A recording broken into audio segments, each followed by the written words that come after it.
Sabi po dyan, ang ating title, ang ating How to Fight the Enemy.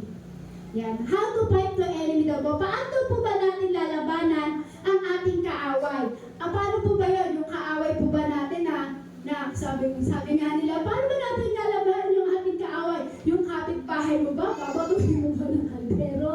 O babalibagan mo ba ng mga bagay na gamit na nandun sa lugar na hindi po? Ang sinasabi po dito, how to fight the enemy, paano po ba natin lalabanan ang ating kaaway? Walang iba kundi si Satan. Amen. Si Satan, sabi mo, Satan. Satan. Si Satan yung ating kalaban, hindi yung mga nakapaligid sa atin. Kaya sabi diyan, how to fight the enemy, paano ba natin ito lalabanan? Dapat labanan daw natin ito katulad na nakikita niyo po yung kasuotan. Di ba yung baluti? Kasi alam niyo po ba yung baluti na yan, ang kasuotang pandigma, yun yung una-una panalangin, yung pagtawag natin sa ating Panginoong Hesus, yung pagpupuri natin sa Lord. Yan yung mga bagay na pwede mong ipanlaban sa kaaway. Pwede mo bang gamitan ng kutsilyo si Satan? Hindi po, diba? So, ano pong bagay na pwede natin gamitin kay Satan para malabanan ang kaaway ito? Walang iba, kundi tayo ay matutong tumawag sa Panginoong Hesus. Amen. Amen. Amen. So, ngayon po sabi diyan, paano daw po natin lalabanan ang ating kaaway? So, sabi po sa number 1, know what the Lord has done to him. Ano ba ang ginawa ng Diyos kay Satan? Sa tingin niyo po, anong ginawa ng Jesus kay Satan? Ay, hindi niyo po alam? Ano po ginawa ng Diyos sa Diablo? Ay, hindi nila alam.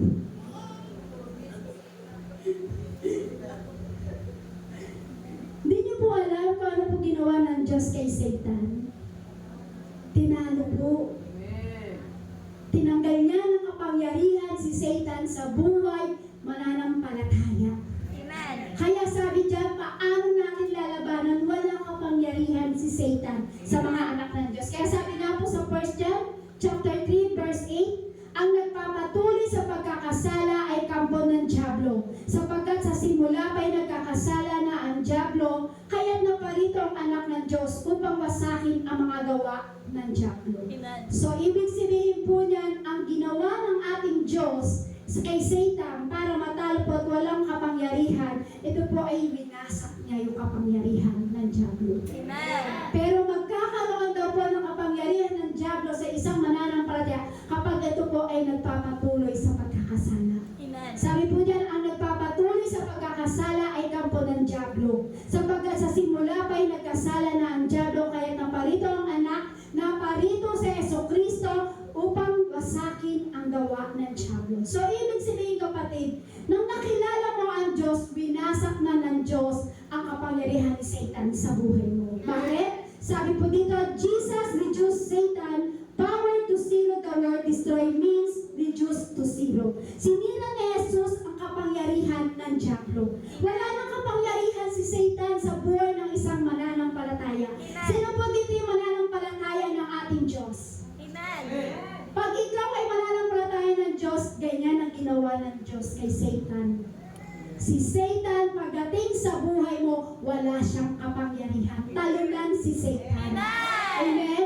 Kaya bakit po? Kasi malalabanan natin ang gawa ng Diablo sa pamamagitan na ibinigay ng lakas sa atin ng ating Panginoong Hesus. Kasi kung titignan niyo po, tinalo na siya ni Jesus eh. Si Satan, tinalo na ni Jesus. So kaya ngayon, ikaw mananampalataya ni Jesus, wala na siyang kapangyarihan. Si Jesus na po ang tumapos sa kapangyarihan ng Diablo sa bawat buhay ng mananampalataya. Amen? Kaya sabi po dyan, Satan power is reduced to zero in the life of the believers. Ang kapangyarihan na po ni Satan ay nawala ng bisa sa buhay ng mananampalataya. Katulad po ng sinasabi ko. Sabi dyan, ang believer are still under the dominion of Satan. Sabi po dyan, ang mga di daw po nananampalataya ay nasa ilalim pa ng kapangyarihan ni Satan. Kaya ang tanong ko po, sino po dito ang mananampalataya ng ating Panginoong Hesus? Amen. Uy, ibang di nagtaas. Sabi po dyan, ang believer are still under the dominion of Satan. Kapag hindi ka pa pala mananampalataya, nasa ilalim ka pa ng kapangyarihan kapangyarihan ng Diablo. Kaya sabi po dito sa Efeso chapter 2, verse 1 to 2, noong una'y patay kayo dahil sa inyong mga pagsuway at mga kasalanan. Sinusunod ninyo noon ang masamang takbo ng mundong ito at napailalim kayo sa pinuno ng mga kapangyarihan sa himpapawid, ang Espiritu naghahari sa mga taong ayaw pasakop sa Diyos. So, nung una po tayo, nang hindi pa po tayo nakakilala sa ating Panginoong Hesus, malakas ang kapangyarihan ni Satan sa buhay ng isang tao. Tama po ba? Kasi bakit po? Kasi hindi si Kristo yung naghahari sa atin. Hindi si Kristo yung parang nangunguna sa atin. Kaya yung kapangyarihan ni Satan, lagi tayong sumusunod sa mga bagay na inuutos ni Satan. Sinasabi po, diba, noong una ipatay kayo dahil sa inyong mga pagsuway sa kasalanan. So kasi dati po, nang tayo hindi mo nakakilala sa Panginoon, tayo ay punong-puno ng kasalanan. So sa mga bagay na ginagawa natin kasalanan, hindi niyo po ba alam, doon lumalakas ang kapangyarihan ni Satan sa buhay ng isang tao. Kaya sabi doon, sinunod ninyo noon ang masamang takbo ng mundong ito at napailalim kayo sa pinuno ng mga kapangyarihan sa himpapawid, ang Espiritu naghahari sa mga taong ayaw pasakop sa Diyos. Paano po? Totoo po ito. Kasi nang time na ako po, hindi ko po kilala ang Diyos. Sabi ko nga po, nakaka-bless. Kasi kung titignan ko po ngayon, kung malalahaman niyo po yung dating buhay ko, nakaka-bless kasi sabi ko, Lord, eto na ba ako ngayon, Lord, na ako, Lord, ay isang alipin mo na at ako isang naglilingkod na sa'yo. Kasi dati po ang buhay ko po, alam niyo na po ito, gusto ko lang po yung testimony kasi grabe po talaga yung kapangyarihan ng Diyos sa akin nang ako'y binago niya. Kasi dati po ako nang hindi ko pa kilala ang Diyos at hindi ko pa kilala ang Diyos, punong-puno po ako ng kasalanan. At higit sa lahat po doon, ako po ay alipin ng Diablo. Nasa ilalim po ako ng kapangyarihan ng Diablo yung time na hindi ko po kilala ang Diyos. Lahat ng kasalanan naghagawa ko po. Lahat ng takbo ng mundong ito naghagawa ko po. Halos kulang na nga lang po ako po itakwil ng aking magulang. Pero alam niyo po, dahil sa kabutihan ng Diyos, dahil sa pag-ibig ng Diyos sa atin, alam niyo po ba, ito po ako ngayon binago ng Diyos. At nagpapasalamat po sa ating Panginoong Jesus kasi dating ako po ay puro-puro ng kasalanan. Pero alam niyo po, yung takbo ng mundo na yon, sinusunod ko. Pero nung nakita ko po ang kapangyarihan ng Diyos, ako'y binago ng Diyos. Kaya alam niyo po, mangyayari lang po yung isang pagbabago sa isang tao kapag ikaw po ay pinahintulutan mong maghari sa buhay mo ang Diyos at pinahintulutan mong magpasakop ka sa Diyos. Kasi kaya lang po magkakaroon ng tagumpay ang Diablo sa ating buhay kapag tayo ay hindi pinagharian si Kristo sa buhay mo. Kapag hindi ka nagpasakop sa Diyos, doon lamang siya nagkakaroon ng matinding kapangyarihan. Pero kapag ikaw ay nagpasakop sa Diyos, ikaw ay pinaghaharian ng Diyos ang buhay mo, alam niyo po ba wala siyang kapangyarihan? Tama po? Kaya alam niyo po, ang sabi po diyan, paano natin malalabanan ang kaaway po natin sa pamamagitan na tayo nagpapasakop sa ating Panginoong Hesus. Sabi po ito, the same prophesied was Jesus who destroyed the power and authority of Satan. Yung binhi daw po na ipinapresiya dito po sa Biblia, si Jesus po yung sisira po sa kapangyarihan o sa autoridad ni Satan. Siya po yung nagpropesiya doon na ang makakapagtalo lamang kay Satan o doon sa Diablo, walang iba kundi si Jesus.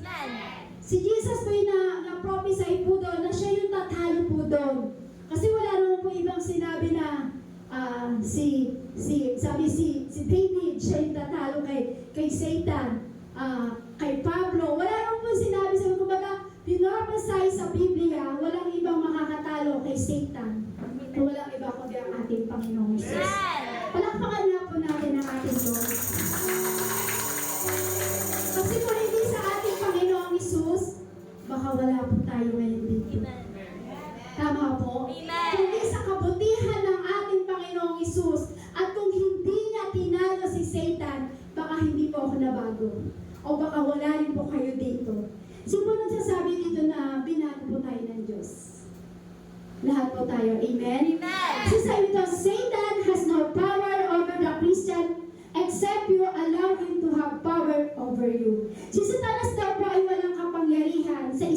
Kristiyano, maliban kung pinahihintulutan mo siyang nagkaroon ng kapangyarihan sa buhay mo. Paano ko po ba masasabi po yun? Sabi po dyan, Satan has no power over a Christian accepted you allow him to have power over you. Magkakaroon daw ng kapangyarihan si Satan sa buhay mo kapag inalaw mo yun. Paano po ba yun? Halimbawa, example na lang. Ako madalas po ako dito kinukumbit ng Lord. Ako na lang kasi alam ko kung mabait ako masyado. Yan. Paano po ba yun? Katulad po kunyari ako ay ang init ng ulo ko. Yan. Ako na lang po. Pero po ba mait ang ulo dito? Ay, lahat? Lahat po ba? Mahina. Yan.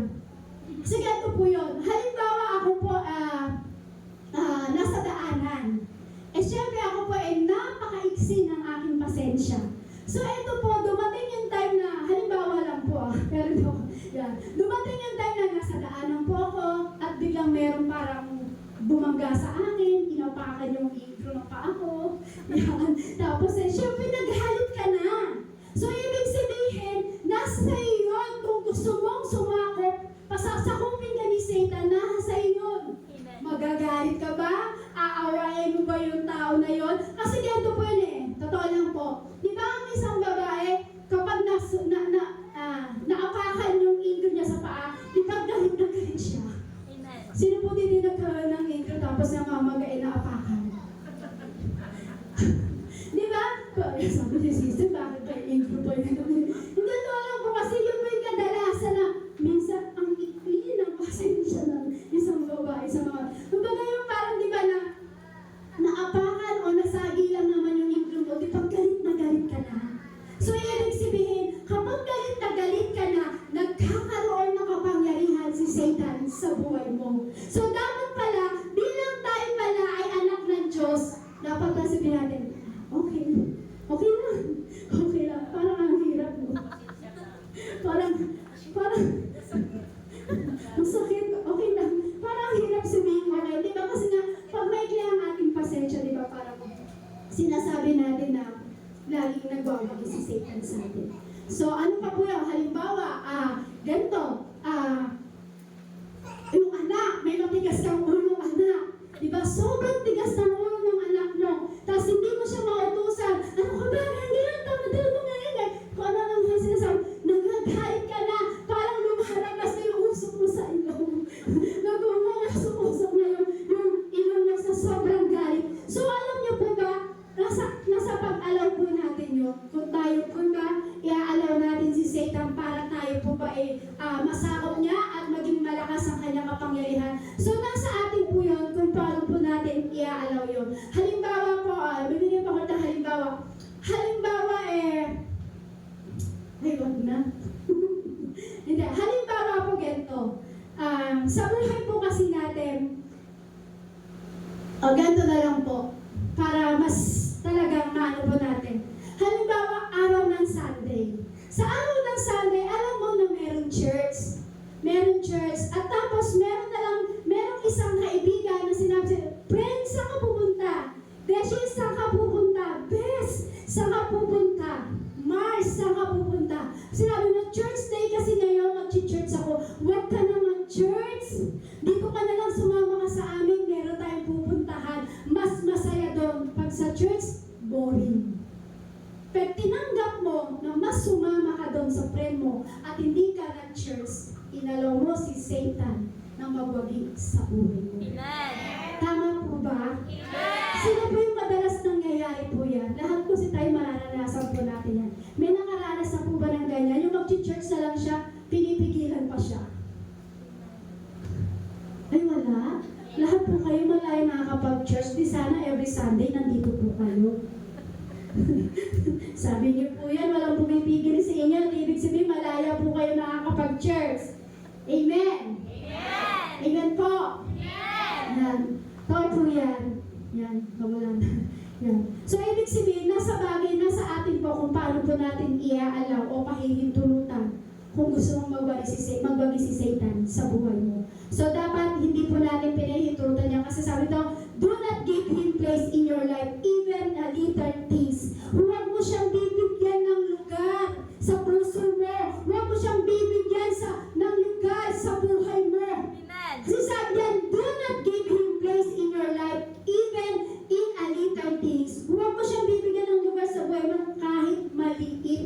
bagay. Amen.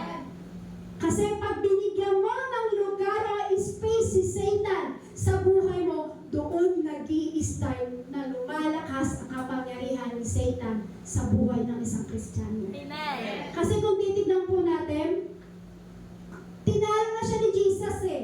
Nasa atin yun, kaya alaw mo. So ikaw bilang isang mananampalataya, huwag na huwag mong bibigyan ng space sa buhay mo si Satan. Amen. Amen? Kahit maliit na bagay, sabi ko nga po, maliit na bagay na naapakan na yung ingko mo, nagalit ka na, nagwala ka na, lumabas na yung pagiging liyot mo, lumabas na yung pagiging tigri mo. Maliit na bagay, sabi mo, okay lang. Okay lang. Kaya wag na wag mong bibigyan ng space o ng lugar si Satan sa buhay mo. Kailangan stay in the Word. Kailangan nananatili ka. Amen. Kapag ikaw hindi mo binigyan ng lugar sa buhay mo si Satan, dapat nananatili ka sa salita ng Diyos. Amen? Manatili ka sa salita ng Diyos. Bakit? Kapag ikaw ay nananatili sa salita ng Diyos, kailanman hindi magkakaroon ng lugar o space si Satan sa buhay ng isang mananampalataya. Amen? Sino po dito yung mahilig na bigyan ng space si Satan sa buhay niya? Meron po ba? Ang babait po pala nila, Lord. Ako po minsan pag nagagalit, nagkakaroon ng space si Satan. Pero hindi ko po pinahihintulutan yun. Kasi nasa katawan po tayo, nasa laman po tayo. Amen? Amen. Nasa laman tayo. Siyempre, lahat po tayo makakaramdam po niyan. Makakaramdam po tayo ng mga bagay na talagang minsan talagang tutuksohin ka ni Satan na maghalit. Yan kaya sinasample ko yung magalit kasi yan po ngayon yung dinadali ni Satan sa mga sa mga tao. Amen. Lalo na po sa mga nananampalataya. Kasi pag yung galit na yan, sabi nga po ni Pastor kanina doon sa preaching niya, kapag ikaw ay may galit pa at hindi ka marunong magpatawad, sabi ni Pastor po doon kaya sa preaching niya, ibig sabihin niyan, hindi ka totoong naging born again. Parang ang naging dating sa akin, parang tinusok ang puso ko. Kanina po ba, sa mga tarik, may tinusok po ba ang puso? Amen. Parang di naman. Kasi sabi mo doon sa preaching ni Pastor po kanina, kung may galit ka at hindi ka magpatawad, ibig sabihin hindi ka naging born again. So ibig sabihin po niyan, tayo po, pag tayo ay naging born again na at natanggap na natin si Yesu Cristo, so dapat wala ng lugar si Satan sa buhay mo. Kailangan wala na siyang space. Amen? Kasi born again ka niya eh. Tinanggap ka na ni Yesu Cristo. Walang pinagkaiba sa galit. Kapag ikaw ay nakakilala sa Diyos at tinanggap mo siya, so ibig sabihin yan, wala nang space si Satan. Amen. Kasi bakit nag-i-stay ka sa word ng ating Panginoong Jesus? Amen? Amen. Sabi po dyan, let all areas of your life be covered by the word of God. Hayaan po natin na lahat ng bahagi ng ating buhay ay masakop po ng salita ng Diyos. Totoo po yun. Kasi kapag lahat ng parte ng buhay po natin ay nako-covered po ng salita ng Diyos, walang magiging lugar si Satan. Tama po ba? Kasi para sa akin, base po sa aking experience, kapag ikaw ay babad na babad sa salita ng Diyos at lagi ka nagbabasa ng salita ng Diyos, alam niyo po ba, parang yung buhay mo, parang tawag doon, sin, parang tawag doon sa Tagalog. Parang silyado, na walang makakapasok, yung ultimo langgam, hindi makakapasok sa silyado na yon. So ano po ibig sabihin doon? Kapag tayo po pala ay pinakovered natin ang salita ng Diyos ang ating buhay, walang lugar si Satan sa buhay ng isang tao. Amen. Bakit? Kapag ikaw pala ay covered ng salita ng Diyos, si Satan pala, Satan is defeated po. Si Satan ay isang talunan na kalaban. Kapag si Satan pala ay walang lugar sa buhay ng isang Kristiyano, talunan siya. Amen. So, ibig sabihin pala kapatid, kapag si Satan pala ay nagkaroon ng lugar o maliit na space sa buhay na isang mananampalataya, hindi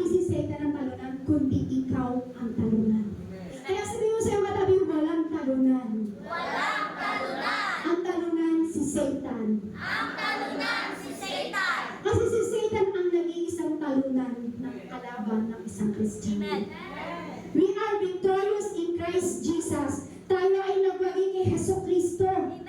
Tama po ba? Amen. Tama po ba? Sino po dito nagwagi kay Hesus Kristo? Amen.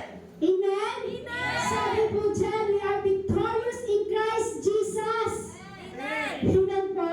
Amen. Sabi nga po sa Roma, chapter 8, verse 37, hindi sa lahat ng mga ito ay tayo lalong higit pang magtatagumpay sa pamamagitan niya na nagmamahal sa atin.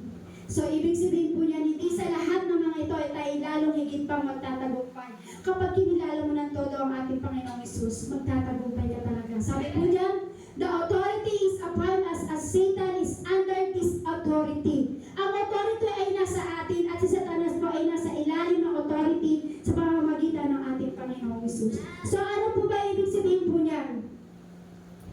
Si Satan po ay nasa ilalim ng authority mo. Tama po ba? Amen. Naniniwala po ba kayo na meron kayo authority kay Satan? Amen. Sino po naniniwala na may authority ka kay Satan? Taas po yung kamay. So, paano niyo po nasabi na may authority po tayo kay Satan? Sige po. Po?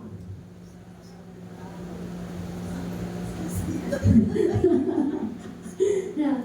Sige po. Tayo po ay may authority kay Satan. Amen? Sabi po dyan, kapag binanggit mo ang pangalan ng ating Panginoong Hesus, anumang bagay na gusto mong tanggalin sa gawa ng kaaway sa buhay mo, may authority ka. Nasa ilalim ka ng kapangyarihan ng ating Panginoong Hesus. Nasa authority mo si Satan eh. Sabi nga po sa Biblia, sabi may authority tayo magpalayas ng masasamang espiritu sa pamamagitan ng pangalan ng ating Panginoong Hesus. Sabi nga po, di ba, may authority po tayo na palayasin anumang gawa ng kaaway. Kasi sabi po dun sa Biblia, kapag tinawag mo ang pangalan ng ating Panginoong Hesus, kaya-kaya natin palayasin ang gawa ng kaaway. Bakit? Kasi ikaw ay lingkuran ng Diyos. Covered ka na ng salita ng Diyos. So pag ikaw ay covered na ng salita ng Diyos o seal na seal ka ng salita ng Diyos, may authority ka para palayasin si Satan sa buhay mo. Paano po ba yun? Paano po ba yun? Halimbawa, lagi po namin sinasabi, makapangyarihan po ang ating dila. Sino naniniwala dito makapangyarihan ang ating dila? Amen. Yung ano mong masabit natin, kaya-kayang patutuparin po yun. Paano po ba yun? Di ba halimbawa may karamdaman ka. So, bilang yung karamdaman yun, alam mo yung karamdaman, walang ibang nagbibigay niyo kundi si Satan. So, ibig sabihin, bilang ikaw ay covered na salita ng Diyos, mananampalataya ka ng ating Panginoon Hesus, di nagkaroon ng space si Satan sa buhay mo. Hindi niyo po ba alam kapag sinabi mo, sa pangalan ng ating Panginoong Hesus, ano man sakit na nilagay mo, sa pangalan ng Jesus, come out in Jesus' name. Hindi mo ba alam, authority mo yung kaya mong palayasin ano bang meron na gawa si Satan sa buhay mo. Yung simpleng sakit, kaya-kaya mo yan ipanalangin sa Diyos. Amen. Naniniwala po ba kayo? Amen. Na may authority tayo kay Satan na kaya natin siyang palayasin. Amen. Sa bagay na itinataas mo ang pangalan ng ating Panginoong Hesus at sinasabi mo sa pangalan ng ating Panginoong Hesus, layas Satan. Hindi mo ba alam may authority ka para palayasin si Satan sa buhay mo? Naniniwala po kayo doon? Amen. So when the above is knowing the strength of Satan, si Jesus ang nakakaalam kung ano man ang lakas ni Satan. Amen. Ikaw ba, alam mo ba ang lakas ni Satan? Wala pa, di ba? Si Jesus lang. Pero alam mo ba, kapatid? Alam mo kung ano yung lakas mo para labanan si Satan. Amen. Paano po? Sabi niyo, amen. Po? Sa pangalan ni Jesucristo.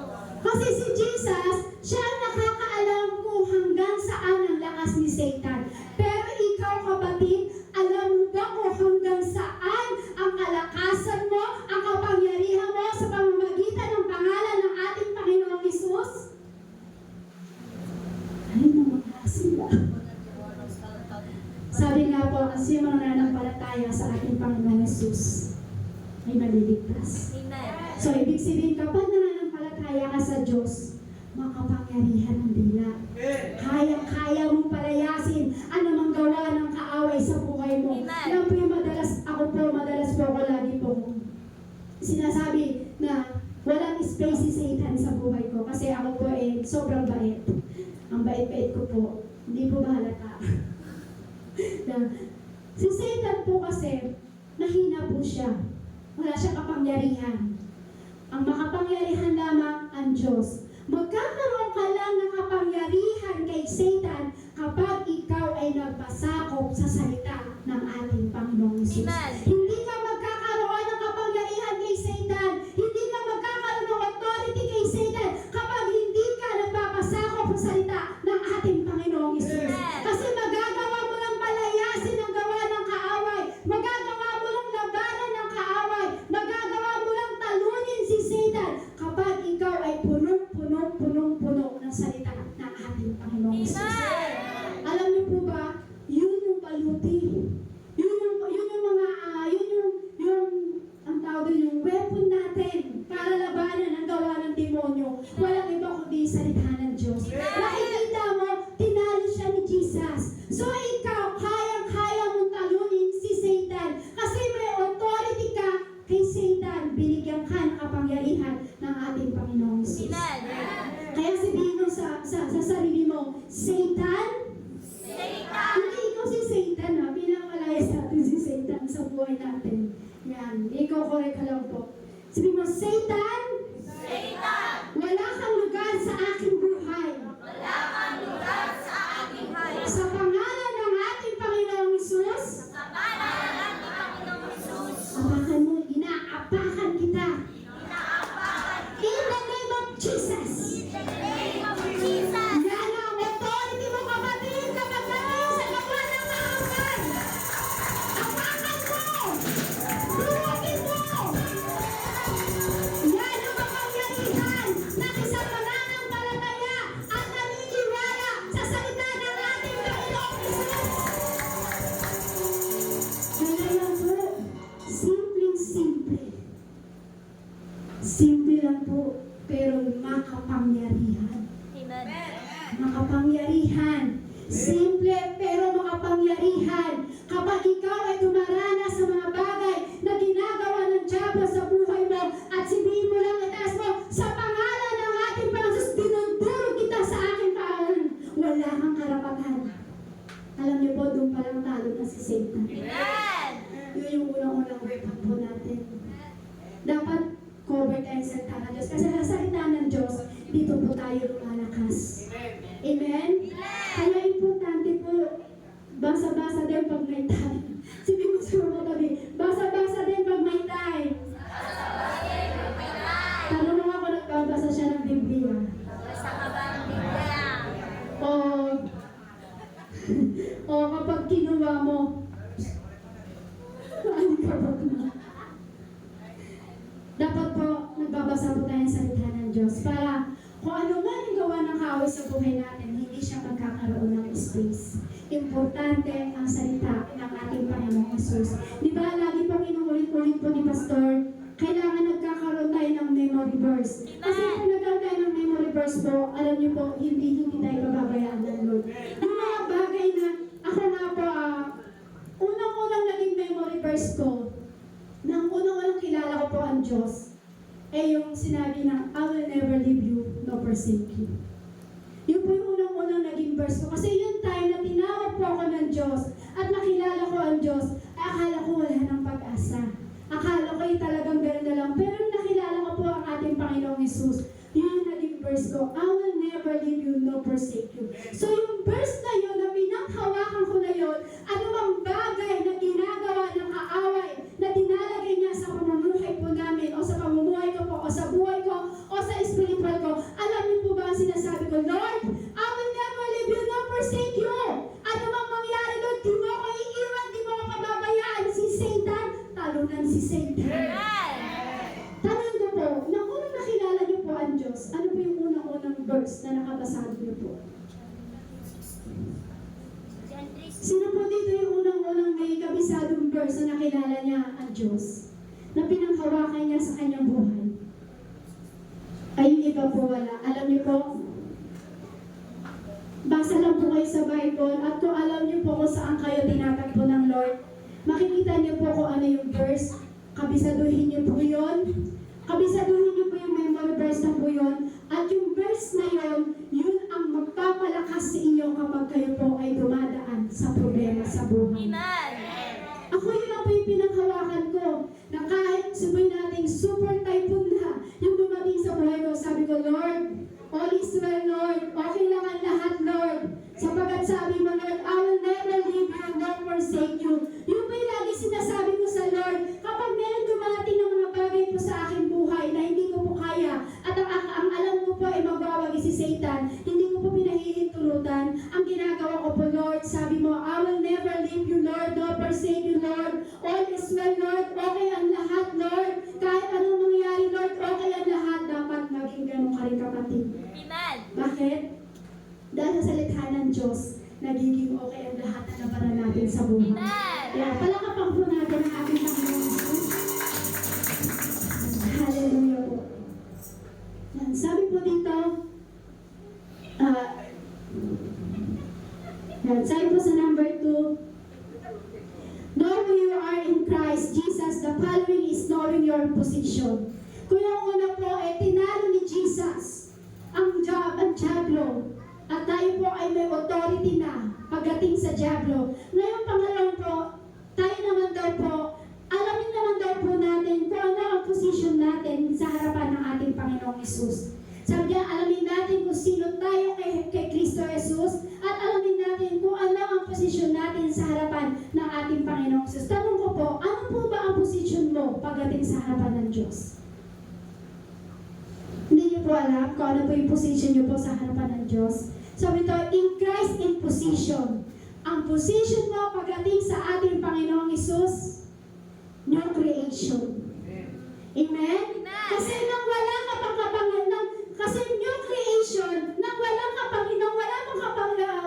kapangyarihan ni Satanas sa buhay po nang wala yung kapangyarihan ni Satan sa buhay po natin, tayo po ay isa ng bagong nilalang.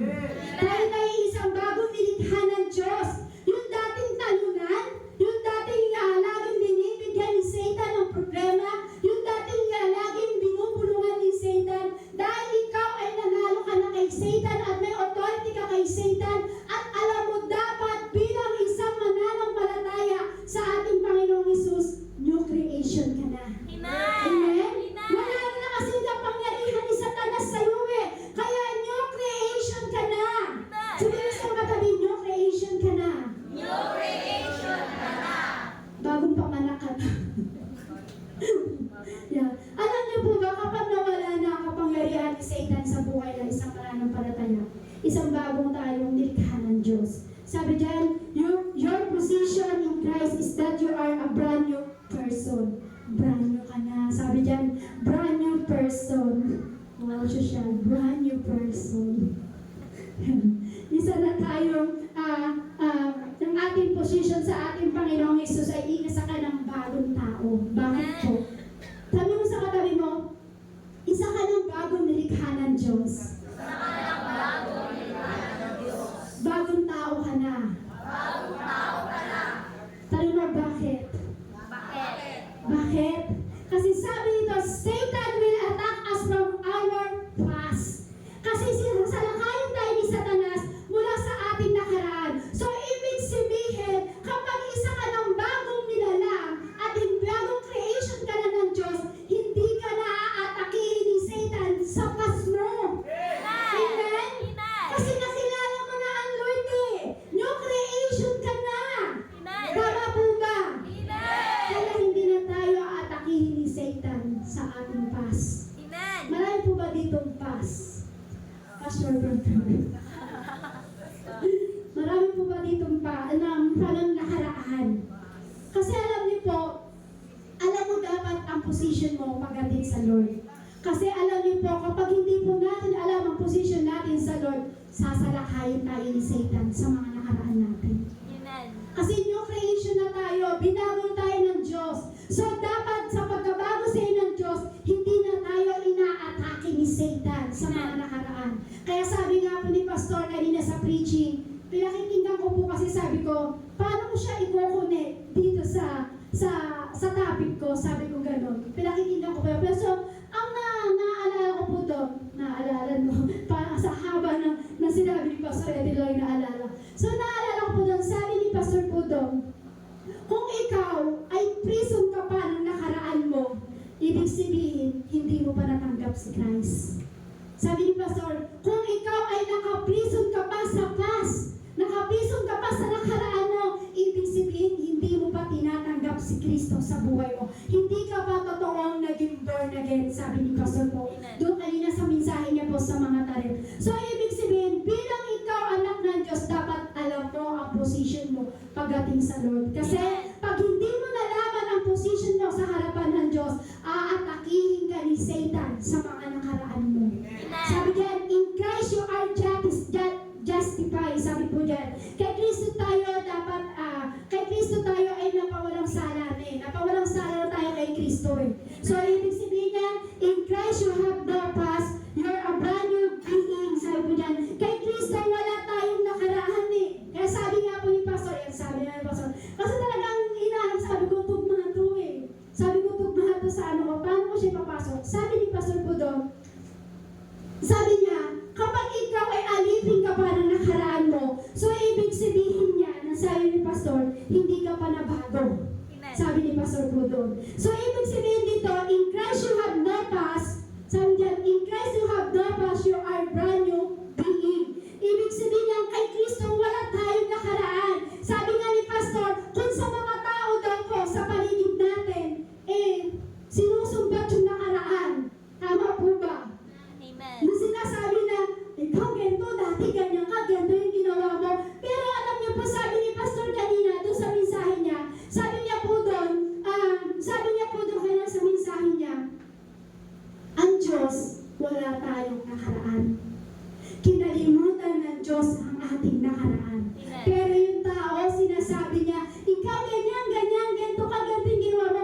Pero si Lord, never tayong binigyan ng nakaraan natin. Kaya dapat alam mo ang position mo pagdating sa harapan ng Diyos.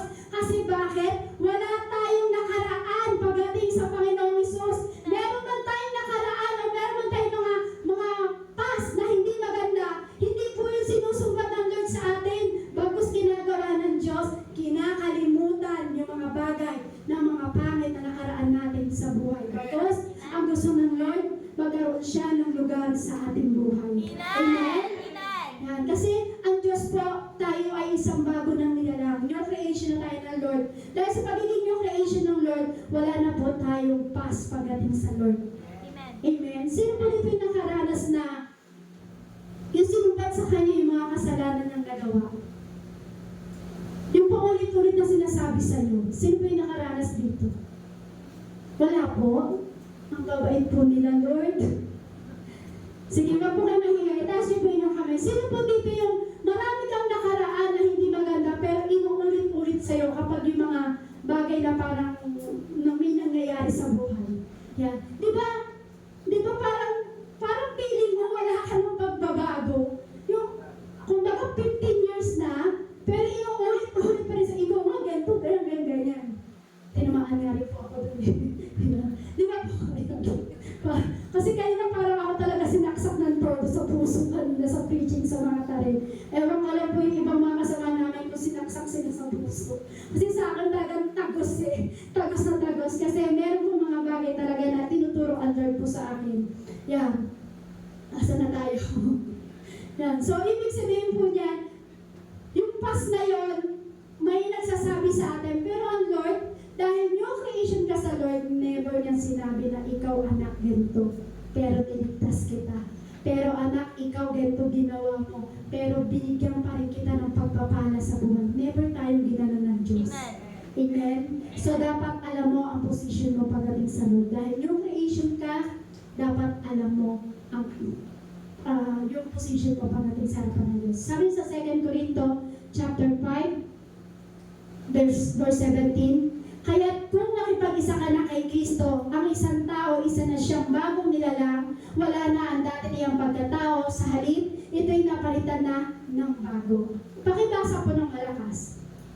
Kaya't kung nakipag-isa na kay Kristo ang isang tao, isa na siyang bagong nilalang. Wala na ang dati niyang pagkatao. Sa halip, ito'y napalitan na ng bago. So sabi po dito, ang nakipag-isa. Sino po nakapag-isa kay Kristo? Lahat po tayo. So ibig sabihin, ang sino daw po nakapag-isa kay Kristo, isa na siyang bagong nilalham. Yung dating umiinom ka, pero dahil ikaw ay nakapag-isa kay Kristo, hindi ka na umiinom. Yung dating nagmumura ka, dahil nakipag-isa ka na kay Kristo, hindi ka na nagmumura ngayon, kapatid. Yung dating ang sungit-sungit mo sa lahat na nakapaligid sa'yo, pero dahil nakapag-isa ka kay Kristo, isa ka ng bagong nilalang. Parang yung nagsasabi dito, sister, hindi ko. Amen? So, ibig sabihin niya, lahat ng nakipag-isa kay Kristo ay isa na siyang bagong nilalang. Yung dating punong-puno ka ng bisyo sa buhay, pero nakipag-isa ka kay Kristo, wala na yung bisyo mo. Amen. Yung dating nagsusugal ka, nagsusugal ba dito? Kasi ako dati nagtotongits eh, nang hindi ko kilala ang Diyos. Oy, sino nagtotongits dito? Marami bang tumatawa? Uy, lahat sila nagtotongits. So, ibig sabihin, kung nagtotongits ka, kapag ikaw ay isa na nakipag-isa kay Kristo, isa ka ng bago na lang. Hindi ka na magsusugal. Hindi ka na magbibingo. Hindi, hindi na nagbibingo. Ay, maraming. Oy, hindi pa ako nagsabi niyan na.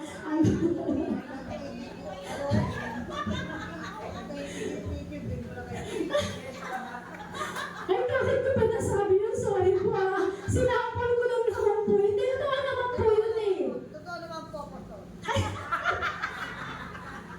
Huwag po kayo mag-alala, dati di ko akong nagbibigo. Sa lepra eh!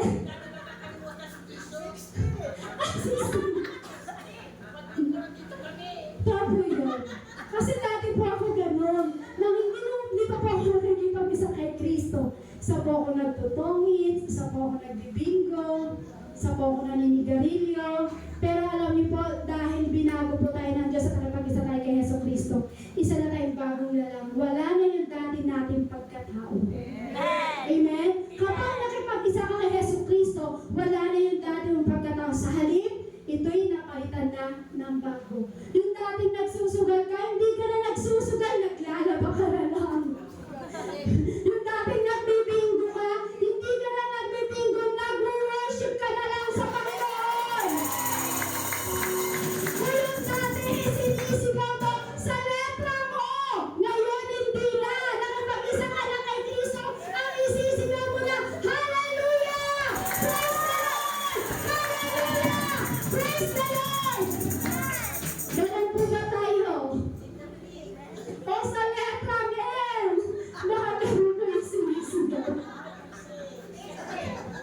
Kapag tayo pa nakapag-isa kay Kristo, isa na po tayong bago na lang. Unti-unti nababago. Hindi naman po instant na mawawala. Hindi po, unti-unti po yan. Sabi ko nga po, nasa atin po yan kung paano natin i-allow ang kapangyarihan ni Satan sa buhay natin. Amen. Kung ikaw isang bago nila lang at isa ka na, alam mo ng position sa Panginoon, tuwa sila. Sige po, ano po yun? Ano po yung bigay mo? Tuwa sila sa bingo. Kailan po ba yung bingo? Makikisali po ako. Ay, mamayang hapon. Magkano yung isang card? Ayan, napunta na po sa bingo. Wala na din sa ating tao. Ibig sabihin po niyan, pag tayo po isang bagay nila ng Diyos, unti-unti po tayo nababago. Amen. Lahat ng pangit na hindi natin, na pangit na gagawa po natin, unti-unti binabago ng Lord. Kaya sabi po daw, no condemnation. Dapat hindi ka nagkakaroon ng condemnation pagdating sa buhay mo. Amen. Pag isa ka ng bago nila, hindi mo sabihin, ay hindi ako pwede magbago kasi ganito ko. Kasi hindi, no condemnation. Sabi nga po sa Roma chapter 8 verse 1, kaya nga wala nang kahatulang parusa sa mga taong nakipag-isa na kay Kristo Jesus. Sabi po dyan, kaya nga wala lang kahatulang parusa sa mga taong nakipag-isa na kay Kristo Jesus. So, ibig sabihin, kapag ikaw nakipag-isa kay Kristo, wala nang kahatulan po yan. Amen? Wala nang hatol po yan. Kasi nakipag-isa ka na eh. Tama po ba? Amen. Sabi ito, Satan will attack us from the presence. Sabi niya, yung the moment you commit sin, yung parang, tawag po doon yung parang aatakihin ka na ni Satan sa kasalukuyan mo, sa sandaling, kung paano ba to, sa sandaling gumawa ka ng kasalanan, sa sandaling gumawa ka ng kasalanan yun, hindi mo po ba alam, aatakihin tayo ni Satan. So, ibig sabihin niya, kapag ikaw ay nakapag-isa na kay Kristo, sabi nga, hindi na tayo hahatulan. So, dapat para hindi tayo hatulan, dapat hindi na tayo gumagawa ng kasalanan. Amen? Sabi po dyan, distinguish condemnation from conviction. Dapat hindi ka di ba? Asaw yung distinguish condemnation from conviction. Di ba kapag inaatake tayo ni Satan, di ba? Kinukontemn natin sa natin. Yung parang, paano ba yung atake ni Satan na parang kinukontemn yung sarili ko? Parang halimbawa, parang, ano ba yan? Ba't ko ba nagawa na naman ito? Ayoko nang lumapit sa Lord. Nahihiya ako kasi hindi naman ako nagbabago. Yan, unang-unang atake ni Satan. Yung inaatake tayo ni Satan ng mga bagay na sinasabi mo, ayoko na mag-church, ayoko na mag-pray kasi hindi ko naman natutupad eh. Yan yung atake ni Satan sa atin. Amen. Amen. Dapat hindi natin kinukundem ang ating Satan. Bagkus, dapat tayo ay nakukundig sa mga bagay na ginagawa natin hindi tama pagdating sa harapan ng ating Panginoong Jesus.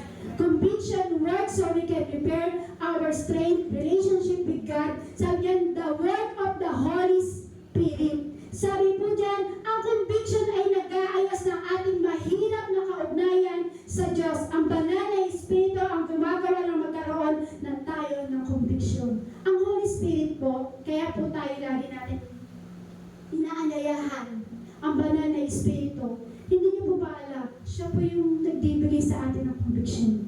Siya yung parang nag-aayos sa atin. Siya yung nagpupush, siya yung nagtutulak sa atin. Kaya mahalaga na wini-welcome mo ang banal na Espiritu sa buhay mo. Sabi nga po sa 1 John chapter 1 verse 9, subalit kung ipinahayag natin ang ating mga kasalanan, patatawarin tayo ng Diyos sa mga ito at lilinisin tayo sa lahat ng ating kasalanan sapagkat siya'y tapat at matuwid. So, ibig sabihin yan, kung ipinapahayag mo ang kasalanan mo, so kapatid, ibig sabihin yan, patatawarin tayo ng Diyos. Sabi dyan, no condemnation, sabi po dyan sa Roma chapter 8 verse 1, kaya nga wala nang kahatulang parusa sa mga taong nagpag-isa na kay Kristo Jesus. So, ibig sabihin ito, in Christ, there is now no more condemnation. This is my position. Ang position natin sa Panginoon, sa ating Panginoong Jesus, ay wala na po tayong condemnation. Amen. Ang position mo sa harapan ng ating Panginoong Jesus, wala ka ng condemnation sa buhay mo.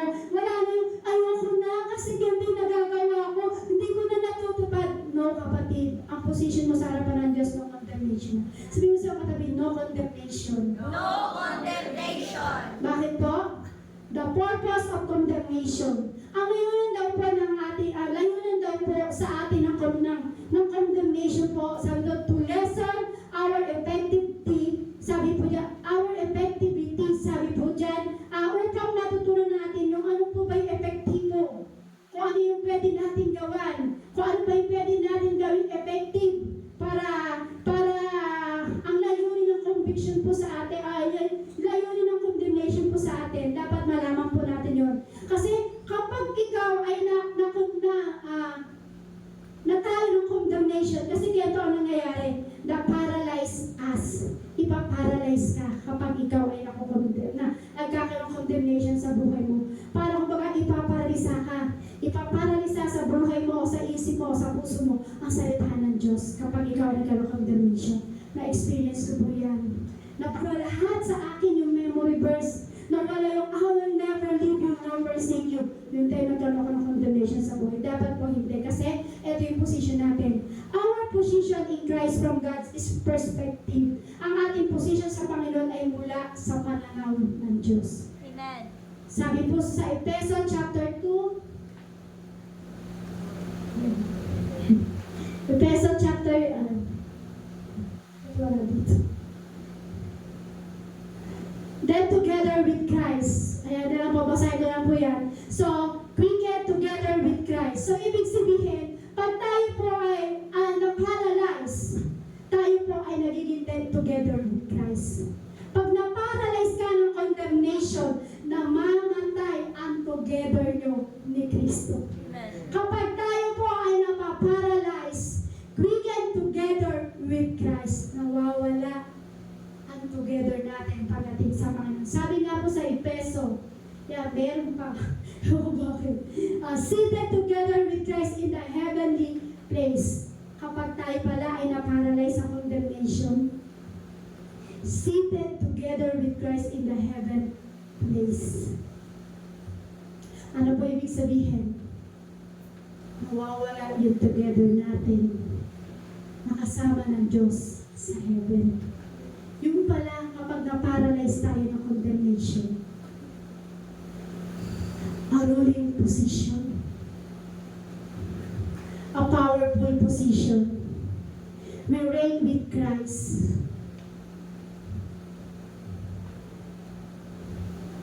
Sabi po sa Efeso chapter 2 verse 46, basahin ko na lang po. Subalit napakasagana ng habag ng Diyos at napakadakila sa pag-ibig niya sa atin. Tayo binuhay niyang kasama ni Kristo noong tayo mga patay dahil sa ating pagsuway. Naligtas na kayo dahil sa kanyang kagandahang loob. Dahil sa ating pakikipag-isa kay Kristo Jesus, tayo muling binuhay na kasama niya upang mamunong kasama niya sa kalangitan. So, ibig sabihin po niyan, kailangan kasama tayo ng ating Diyos na mamuno sa kalangitan po. Sabi po sa number 3, sabi po dyan sa 3, know the power and you know your strength. So, kailangan, kanina nalaman natin kung ano yung position natin sa Lord. Ngayon po, malaman mo naman kung ano yung kapangyarihan ng Diyos na dapat na alam mo kung ano yung kalakasan mo pagdating sa mga bagay na ginagawa ng kaaway. Efeso chapter 1 verse 19, at kung ano ang di masukat niyang kapangyarihan na kumikilos sa atin na mga nananalig sa Kanya, ang dakilang kapangyarihan ding iyon. So, ibig sabihin niyang kung ano yung hindi masukat ng kapangyarihan ay kumikilos pa sa atin yon. So, dapat alam mo ang kapangyarihan mo pagdating sa harapan ni Satan. At alam mo ang kapangyarihan mo na ibinigay sa iyo ng Diyos. Power. Sabi niya, power. Yung dunamis in Greek, sabi po dyan. Sabi niya, power, dunamis in Greek. Sabi po dyan sa dunamis in Greek na yung power po dun sa Greek. Yung sabi po sa Greek, sabi dyan, it is the greatest power on earth, stronger than all bomb combined together. Sabi po dyan, eto daw po pala yung dunamis, yung power po, yung dunamis po dun sa Greek na yon. Ang ibig sabihin po pala, eto po pala yung pinakadakilang kapangyarihan sa lupa na malakas at lahat ng kapag pinagsama mo yung bomba, pinagsama-sama mo po yan, yan na po pala yung pinakamalakas. So, ibig sabihin, ganun din po sa atin. Kapag may dunamis ka o yung power na ibinigay ng Diyos, pagsamahin mo lahat ng bomba sa mundong ito, hindi ka matatalo. Bakit? Sabi po dyan, this power is the name of Jesus. Pagsamahin mo lahat ng bomba sa mundong ito, pagsamasamahin lahat ng garada o iba't ibang malalakas na bomba, hindi ka matatalo. Hindi ka matatalo. Bakit? This is power is the name of Jesus. Sa pangalan ng ating Panginoong Jesus, pinakamalakas na mga pangyarihan. Kahit pagsamasamahin mo lahat ng bomba, ang pinakamalakas na kapangyarihan, wala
dyan, yung i-release daw po ng ating, sabi dyan, confrontation with which a doctor. Sabi po dyan, kapag tayo pala ay nakakaharap po natin yung mga bagay na yung mga makukulam, alam niyo po ba, umiiwas po yan dahil makapangyarihan sa salita ng Diyos. Paano ko po nasabi? Kasi kami po, nandun po kami sa lugar ng Kitigan, doon po sa mga tarem.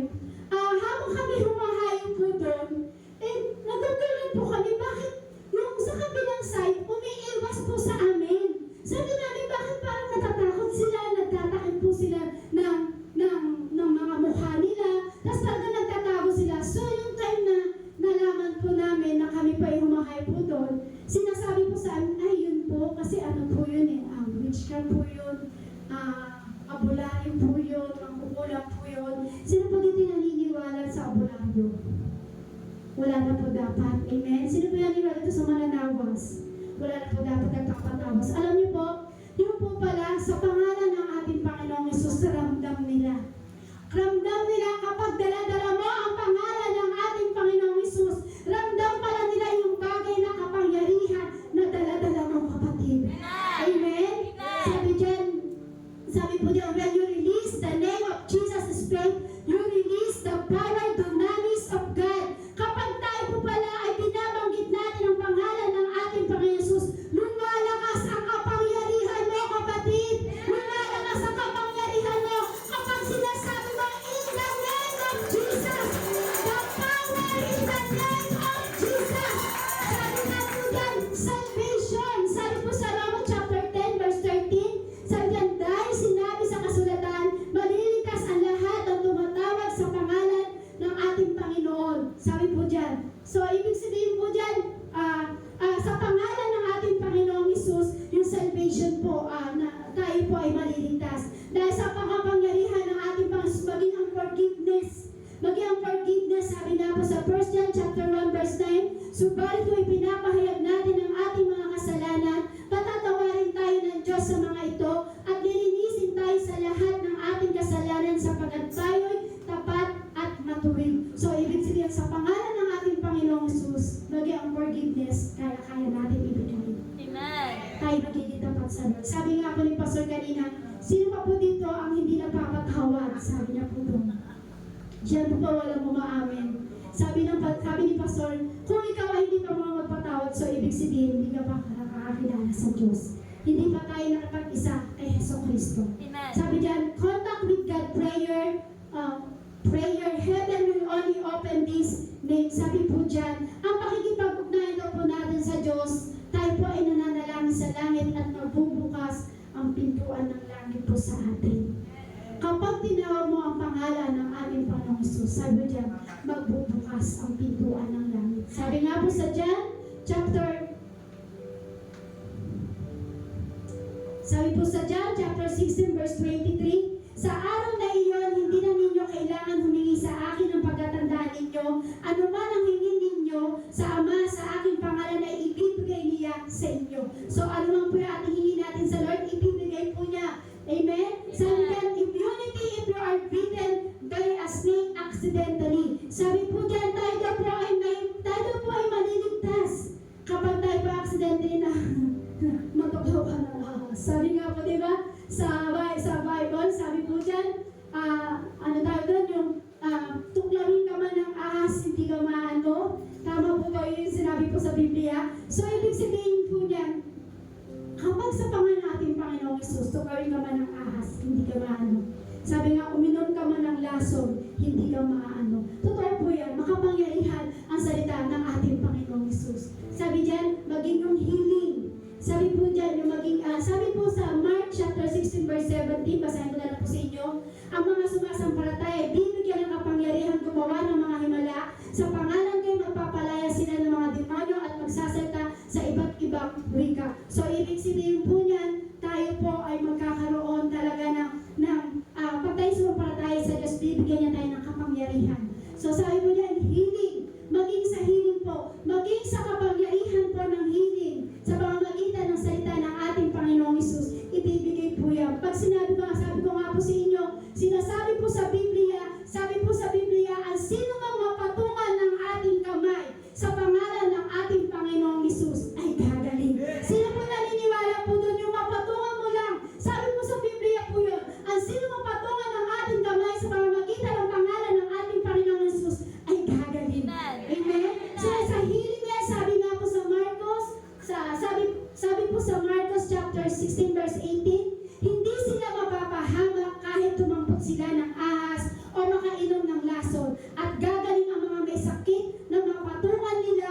ng kamay. Sabi po dyan, gagaling ang may sakit, ang sino mang mapatungan nila ng kamay. So, ibig sabihin yan, sa pangalan ng ating Panginoong Hesus, lahat ng mapatungan mo ng iyong kamay at sumasampalataya ka sa ating Panginoong Hesus ay gagaling. Totoo po yun. Sabi ko nga po sa inyo, nang ako po ay 1 taon lang inaagasan ng dugo, hindi ko po talaga alam kung paano yung position natin sa Lord, kung paano ba natin makakamit yung kagalingan. Alam niyo po na nakilala ko po ang Diyos at may lagi po ako nakikipagsalita ng Diyos. Bigla po na parang sabi po dito, narinig ko po, ang sino mapatungan ng ating kamay sa pamamagitan ng salita ng Diyos ay gagaling. Alam niyo po, lagi po ako nagpapapray sa pastor namin doon po sa Manila. Lagi ko po pinapalay-hands yung aking matres. Sabi ko, pagagalingin ako ng Lord, pagagalingin ako ng Lord, hanggang sa dumating yung time, nagulat po ako instant, pinagaling po ako ng Lord. 1 year po ako inaagasan, pero nagtiwala ako na mapatungan ka ng kamay ng isang lingkod ng Diyos at naniniwala ang pagagalingin ka ng ating Diyos. Instant po, pinagaling po ako ng Lord. Praise God, 10 years ago, ito po ako malakas at hindi na po bumalik yung aking karamdaman. So, ganun din kapatid. Alam mo, dapat ang kapangyarihan ng Diyos sa buhay mo. Lahat ng mapatungan nyo ng kamay kapag nanampalataya ka sa Yeso Cristo ay gagaling. Ano pa po? Kapag tayo po ay alam natin ang pangyarihan ng Diyos, may deliverance. Yan. Sabi may deliverance. Sabi po sa Marcos chapter 16 verse 17, ang mga sumasampalataya ay bibigyan ng kapangyarihan gumawa ng mga himala. Sa pangalan ko ay magpapalaya sila ng mga demonyo at magsasalita ng iba't ibang wika. Alam niyo po ba sa pagsasalita natin ng iba't ibang wika, hindi niyo ba alam kapatid, may nadi-deliver. Amen. Yung pagka kami po, di ba, pag narinig ko kami ay kami nag-pray po at nag-worship po kami, di ba, nagsasalita po kami ng iba't ibang wika, di ba? Yung Shikarabasandarabaha, yung speak in tongues. Alam niyo po pala, pag tayo nag-i-speak in tongues, hindi naiintindihan ni Satan. Ang nakakaintindi, ikaw at ang Diyos. So kapag tayo Shikarabasandarabaha, hindi po pala natin alam, merong nadi-deliver sa atin. Merong napapalaya sa gawa ng demonyo. Merong nadi-deliver. Lahat ng inaalihan ng demonyo, nadi-deliver kapag ikaw ay nagsasalita sa pangalan ng ating Panginoon Jesus na Shikarabasandarabaha. Nadi-deliver pa rin yun, kapatid. Bakit? Bakit nadi-deliver? Releasing the power. Must have faith in His name, sabi po dyan, para magkaroon ng pananampalataya sa Kanyang pangalan. Nare-release yung power pag ikaw pala ay nanampalataya sa salita ng ating Panginoong Hesus. Kaya kapatid, kung meron kang gustong palayain o gusto mong gumaling, tanggapin mo yung pangalan ng ating Panginoong Hesus. Sa pagmalaki mo rin, pag-pray mo, makikita mo ang kapangyarihan ng Diyos. Mag-release siya ng Kanyang kapangyarihan. Sabi po sa Hebreo chapter 11 verse 16, ngunit ang hinahangad nila ay isang lungsod na higit na mabuti, ang lungsod na nasa langit, kaya naman hindi ikinahiya ng Diyos na siya'y tawaging Diyos nila sapagkat sila'y pinaghanda niya ng isang lungsod. Sabi po diyan, dapat tayo ay magkaroon ng isang relasyon po natin sa Panginoong Hesus. Yung sinasabi na tayo po kailangan magkaroon ng isang lungsod, dapat magkaroon ng room si Jesus sa buhay mo. Amen. Dapat magkaroon po ng room si Jesus. Must have relationship with Jesus. Kailangan magkaroon ng relasyon tayo pagdating sa Lord. Alam niyo po ba, para magkaroon ng release o magpalabas ng kapangyarihan ang ating Panginoong Hesus sa ating buhay, alam niyo po ba, kailangan pala magkaroon ng room si Jesus sa buhay mo. Paano ba yung room? Yung magkaroon ng puso o magkaroon ng lugar si Jesus sa puso mo at kiniklaim mo na sa Kanyang pangalan at alam mo ang position mo sa harapan ng Diyos, makakapag-release ka ng grabing kapangyarihan. Sabi nga po kanina, pagsamasamahin naman daw po lahat ang napakalakas na bomba sa mundong ito, pero walang makakatalo sa kapangyarihan ng ating Panginoong Hesus. So, paano tayo na po pala ay magkaroon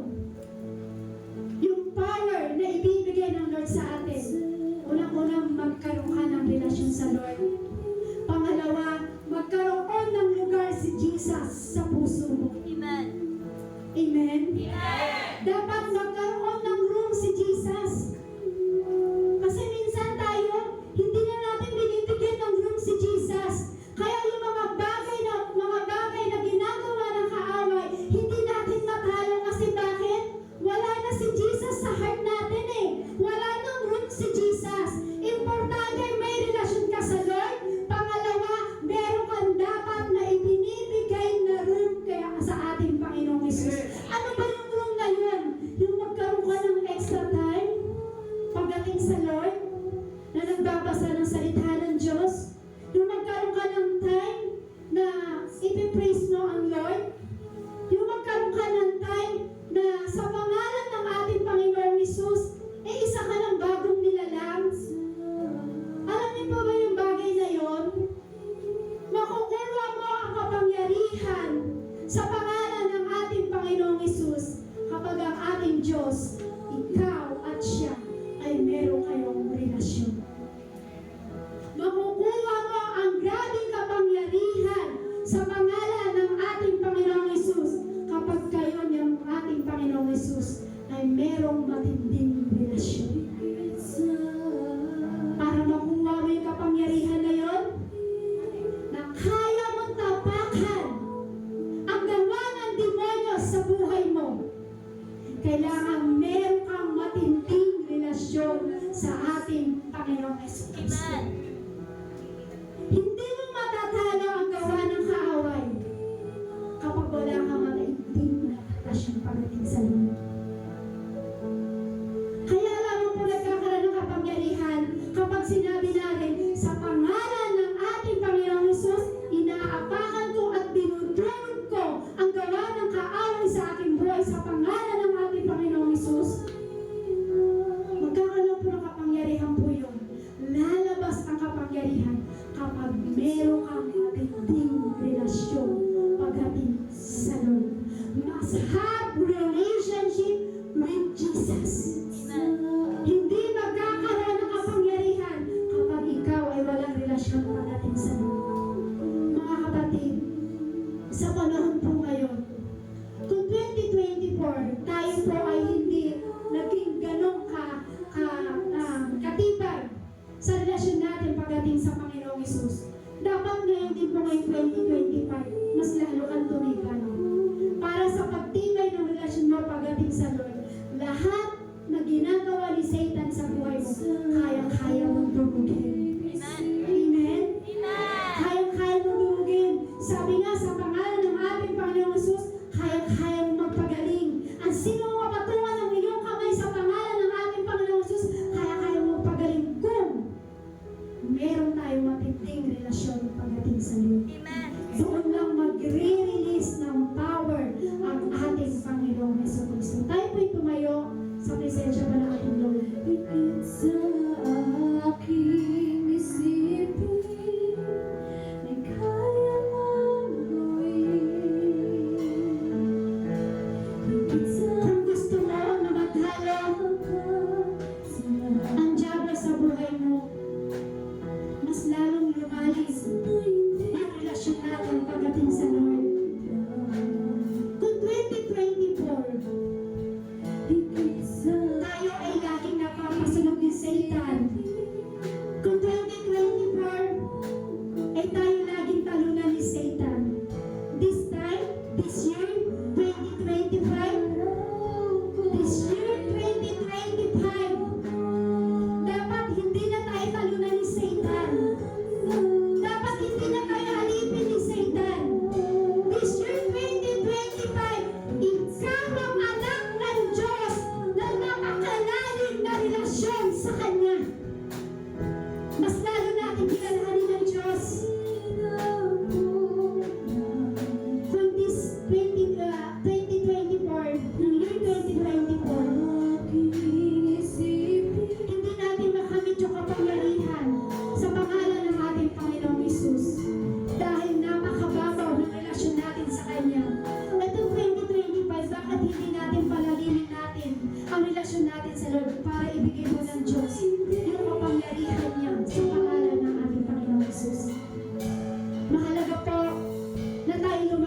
Lord. aking isipin. Kapag ikaw ay meron matinding relasyon sa Lord, kayang-kaya mong labanan ang gawa ng Diablo sa buhay mo. Kaya-kaya mong apakan ang gawa ng Diablo sa buhay mo. Kapag meron kang malalim na relasyon sa Lord, walang imposible sa Panginoon Jesus. Walang mahirap sa pangalan ng ating Panginoon Jesucristo. Lord, walang mahirap sa'yo.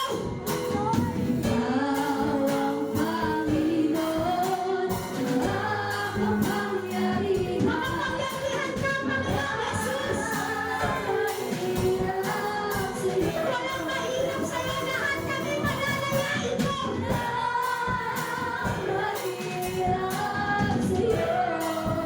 Lahat ng dinaya ng kaaway, mananayain mo tayo, Jesus. Sa pangalan mo, in the name of Jesus. Release the power. Release the power in the name of Jesus. Release the power in the name of Jesus. Apakan mo ang gawa ng Diablo sa buhay mo. Walang mahirap sa Diyos. Walang imposible sa Diyos.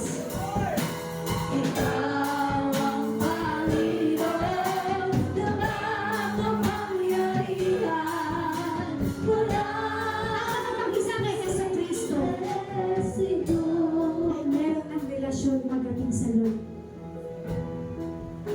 Release the power in the name of Jesus. Release the power in the name of Jesus. Lahat na gusto mong tapakan ang gawa ng Diablo sa buhay mo, tapakan mo sa oras na ito. Release the power in the name of Jesus. Release the power in the name of Jesus. Release the power in the name of Jesus. Release the power in the name of Jesus. Release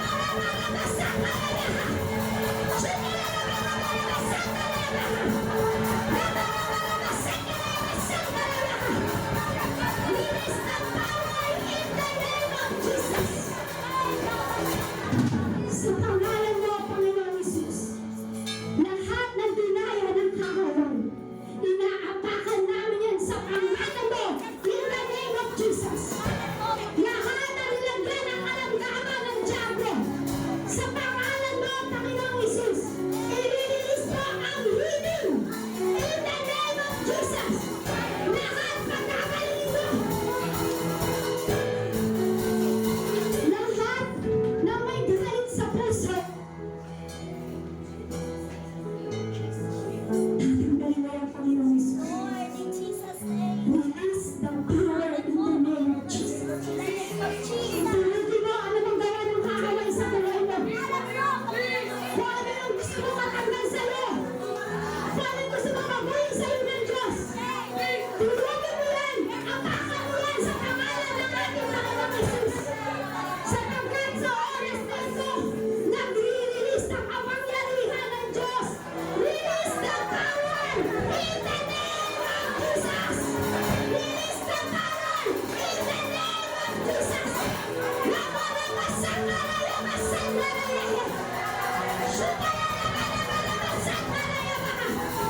Lahat ang inaalihan ng demonyo, mananayain mo in the name of Jesus.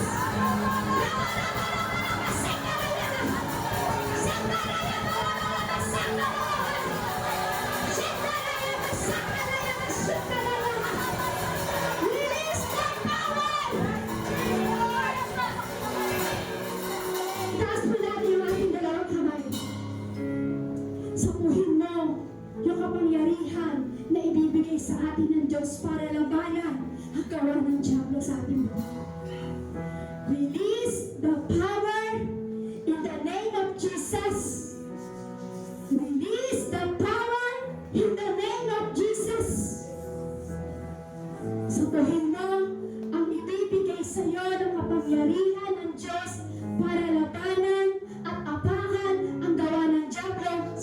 buhay mo.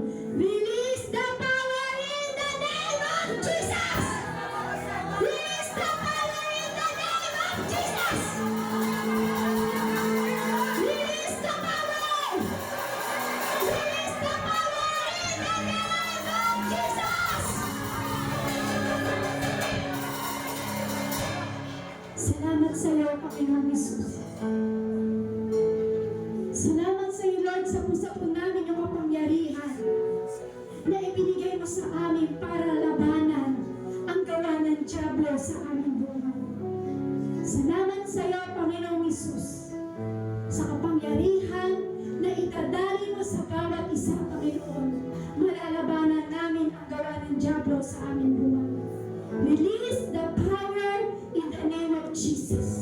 Makapangyarihan ang pangalan mo, Panginoong Jesus. Salamat sa lahat ng bagay na ginawa mo sa aming buhay. Nagtitiwala kami sa iyo, Panginoon. Tunay nga po lang na isa kaming bagong nilalang pagdating sa harapan mo. Yung creation mo na kami, Panginoon. Hayaan mo lahat ng mga hindi namin magagandang ginagawa, Panginoon. Ito'y babaguhin mo sa amin. Salamat po ng marami sa iyo, Panginoong Jesus, sapagkat ikaw ang aming Diyos sa dakila sa lahat na itinataas namin at pinapupurihan namin at pinasasalamatan namin sa aming buhay. Lord, ngayon pa lang sa oras na ito, Lord, dala-dala na namin, Lord, yung kapangyarihan na taglay namin para sa iyo, Lord.